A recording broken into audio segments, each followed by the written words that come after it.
이어서 의정부교구 삼기종 신부가 성명서를 낭독하겠습니다. 성명서 내용은 미사지를 참조해 주십시오.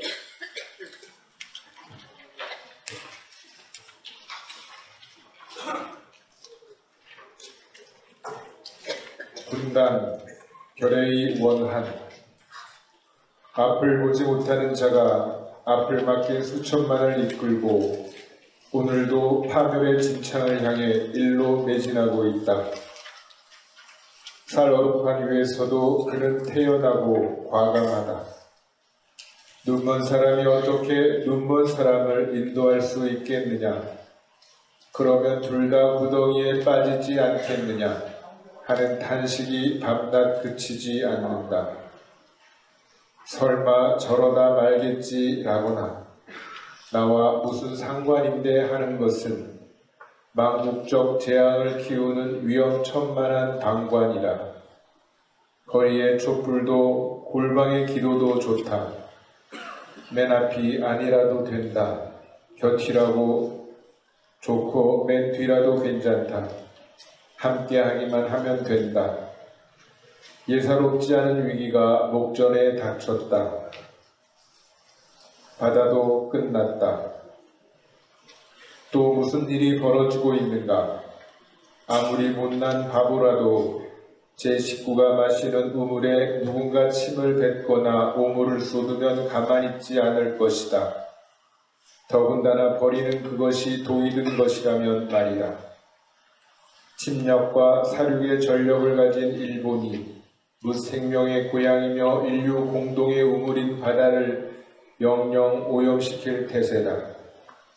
이웃나라의 후쿠시마 수산물 수입을 강요한 일본 총리가 자국 어민들의 반발을 무시하고 핵 폐수 투기를 예고했다.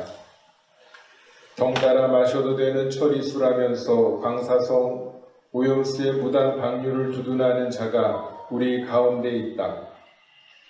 골수 친일파라고는 하나 인류 전체의 생존과 직결된 범죄의 하수인이 되고 싶어 안달이니 어째야 옳은가. 삼면의 바다 어디에서도 육신과 영혼을 위한 소금을 마련하기 힘들어졌다.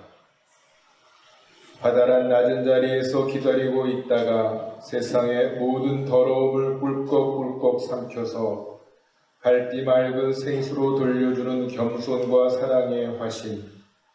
그런데 시시각각 우리 영혼을 습격하여 정신을 더럽히는 그가 어머니의 자궁이나 다름없는 저 검푸른 시험마저 욕보이려고 한다. 허약하고 부실한 한국 민주주의. 1인당 국민소득 3만불 이상, 인구 5천만 명 이상인 나라들을 일컫는 50-30 클럽. 미국, 일본, 영국, 프랑스, 독일, 이탈리아가 여기에 해당한다. 사실상 강대국이라고 불릴 만한 나라들 중에 7째로 이름을 올린 나라가 있다. 대한민국이다. 어디 그뿐인가? 스웨덴의 민주주의 다양성 연구소가 조사한 결과에 따르면 그 7개국 중에서 한국 민주주의가 1등이었다. 영국, 이탈리아, 독일이 우리들을 이었고 그 다음 등급으로 프랑스, 미국이 뒤따랐는데 일본은 7나라 중 꼴찌였다. 얼마 전까지만 해도 어변송룡에 어엿하고 듬직한 나라 한국이었다니 잘 믿기지 않는다.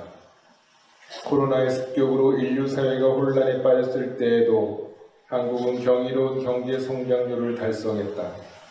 시민들이 대대적으로 협조하고 서민들이 고통을 전담해준 덕분이었다. 그런데 바이러스 대유행이 사라지기도 전에 미중이 패권 경쟁을 본격화하면서 세계화라는 종래의 질서에 금이 갔다. 양쪽에서 하나를 취하고 하나를 버려서 될 일이 아니었다. 하기에 따라서는 도약의 계기로 삼을 수 있었다. 고도의 직관과 용기를 가진 지도자가 필요했다. 하필 그런 시점에 어떤 기준으로든 보통 이하인 자가 대한민국 제20대 대통령이 되었다. 그 후 눈떠 보니 선진국이었다던 나라는 날이 갈수록 헬조선으로 되돌아가고 있다. 4.19는 1년 만에 5.16 군사 반란으로 무너졌고 5.18은 전두환의 학살과 만행으로 짓밟혔다. 60항쟁으로 대통령 직선제를 쟁취했으나 그 결과는 또 다른 군인의 집권이었다. 그러고 나서 2016년 촛불 대항쟁이 일어났다. 기무사령부가 계엄령 포고를 설계했지만 촛불의 위세에 눌려 슬며시 감추었다. 2017년 5월 일명 촛불 정부가 등장했다. 민주화 원년인 1987년 이후 20년 만에 찾아온 재민주화의 기회였다. 시민들은 정권 교체가 아니라 체제 교체이기를 바랐다. 더 이상 타락한 기득권 집단의 노예로 살지 않기를 바랐고 새로운 나라에서 다른 삶을 살고 싶었다. 하지만 기대했던 적폐청산도 삶의 근본적 개선도 없었다. 오히려 권력의 신여였던 검찰 일당이 권력의 주체가 되면서 적폐 정권 시즌2가 도래하였다. 왜 한국 민주주의는 감개무량하면서도 허무한가? 체제가 된 분단. 겪어보니 검찰 독재보다 군사 독재가 덜 나쁘다. 군사 독재는 경제 하나만큼은 책임지겠다고 했고 정치 민주화는 좀 기다려달라고 할 만큼 인간적인 데가 있었다. 반면 검찰 독재는 어른들이 천신반고 북대거든 성장과 민주화의 결실을 남의 나라의 손에 넘기고는 국익을 챙겼다고 우길 정도로 반민족적, 반국가적이다. 군사 독재든 검찰 독재든 정변 70년, 항미동맹 70년 동안 이 땅에서 유지부동의 체제가 된 분단의 산물이다. 뚜렷이 의식하지 못했을 뿐 극단적으로 우경화한 정치 지형 속에서 그리고 사람 잡아먹는 야수 자본주의의 옹벽에 갇힌 채로 우리는 먹고 마시고 일하며 아이를 키웠다. 그래서 대한민국에는 불가사의한 일들이 넘쳐난다. 안보국가에서 발전국가로 성장했고 발전국가를 넘어서 민주국가로 거듭 성숙하였지만 집권자들은 복지국가로 나아가는 정상 진로를 바라지도 용납하지도 않는다. 군비 확장에 아무리 돈을 쏟아부어도 가만히 있는 교수들이 복지 예산이 손톱만큼만 늘어나면 곧 나라가 망할 것처럼 악을 쓰고 난리를 부린다.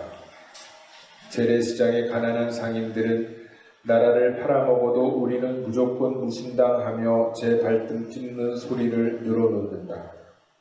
삼중수소도 걸러내고 다른 방사성 물질도 기준치 14,000배라고 하던 민족 정론지 조선일보는 느닷없이 말을 바꿔 별거 아니라고 일본편을 든다.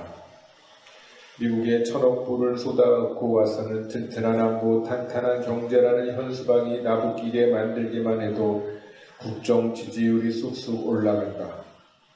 돈, 권력 다 가진 극소수가 기회마저 독점해서 자신과 소득의 불평등을 키우고 또 키워도 나머지 99%를 각자 도생의 살벌한 지옥으로 내몰아 노인 자살, 청년 자살이 세계 최고인데도 믿을 건 그래도 그들이라며 착한 사람들이 표를 몰아준다. 심지어 교종의 가르침 모든 형제들을 공부하는 자리에서조차 언제부터 교회가 빨갱이였느냐며 따지고 대드는 목소리가 갈수록 기세등등하다. 이 모든 비극과 비정상은 분단이라는 원천적 결손에서 비롯한다. 꾸짖을 용기.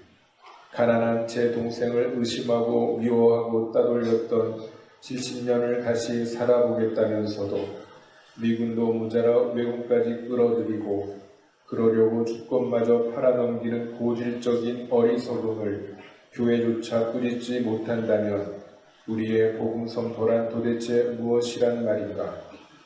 세상에 봉사하는 산옥은 또 어떤 일이 되는가? 바로 보자.